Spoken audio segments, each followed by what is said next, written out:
আমি দেখতে এলাম। কে বলল আমি মোড়লের নৌকায় কাজ করি? আমি একজন অতি সাধারণ মানুষ। মোড়লের নৌকায় কাজ করো সে ঠিক আছে, কিন্তু মাছ তো তুমি ধরো, পরিশ্রম তুমি করো, আর লাভ হয় মোড়লের। সেটা কি তুমি জানো না? নাকি জেনেও কিছু করো না? দিদি, এত কিছু ভেবে কি হবে? মোড়লের বিরুদ্ধে গেলে কাজ থাকবে না। আমার পরিবার আছে, মেয়ে আছে, এত ভাবলে চলে না। সেই কারণেই বলছি, তোমার পরিবারের জন্যই বলছি। তোমার মাছ সরাসরি বাজারে বিক্রি করলে তুমি যা পাও তার 3 গুণ পাবে। মোড়ল মাঝখানে থেকে সেই লাভটা নিয়ে নেয়। তুমি জানো কি শহরে তোমাদের ইলিশের কি দাম? জানি না দিদি, কখনো অত বড় বাজারে গিয়ে দেখিনি। মোড়ল বলে যা বোঝায় তাই বুঝে এসেছি এতদিন। সেটাই সমস্যা তোমাদের নিমাই। তুমি জানো না বলেই মোড়ল তোমাকে ঠকাতে পারছে। তুমি না জানলে সে তো সুবিধা নেবেই, সেটাই তার ব্যবসা।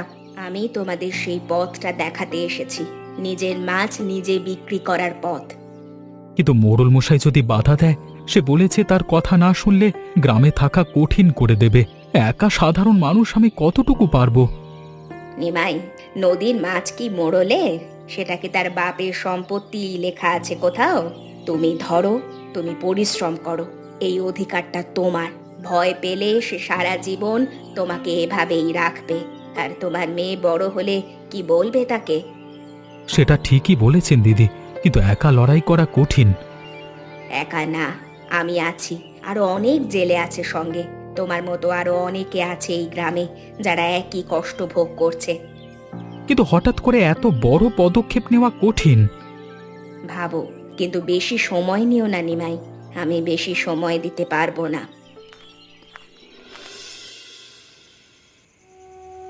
সুভদ্রা, তোমার মুখ দেখে আমি বুঝতে পারছি তোমার মন ভালো নেই।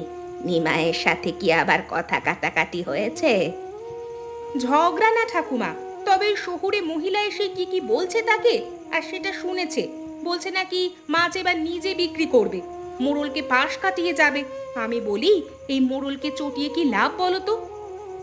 আমি কিন্তু মিতাকে দেখেছি, মেয়েটা খারাপ না।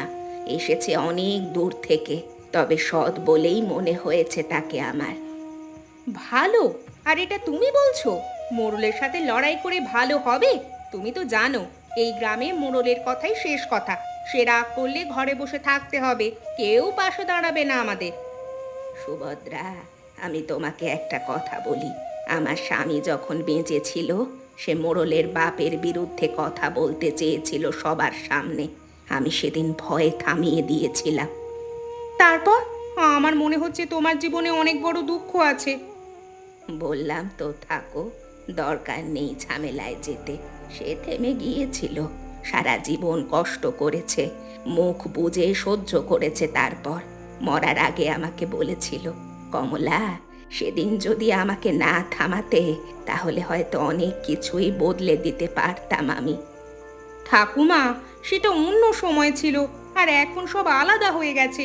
আমি এখন শুধু ভাবি যে আমি স্বামী আর একটা ছোট্ট মেয়েকে নিয়ে সংসার করি। যদি ওই মোড়ল কোনো ক্ষতি করে দেয়, তাহলে আমরা কোথায় যাব? সময় বদলায়, মানুষের ভয় বদলায় না মা। নিমাই ভুল করছে না সুভদ্রা। সে পরিশ্রমী, সৎ। তাকে সাহস দাও, তার পাশে থাকো। আমি যে ভুলটা করেছিলাম, তুমি সেটা করো না। তাহলে তোমাকেও আমার মতো পরে কাঁদতে হবে।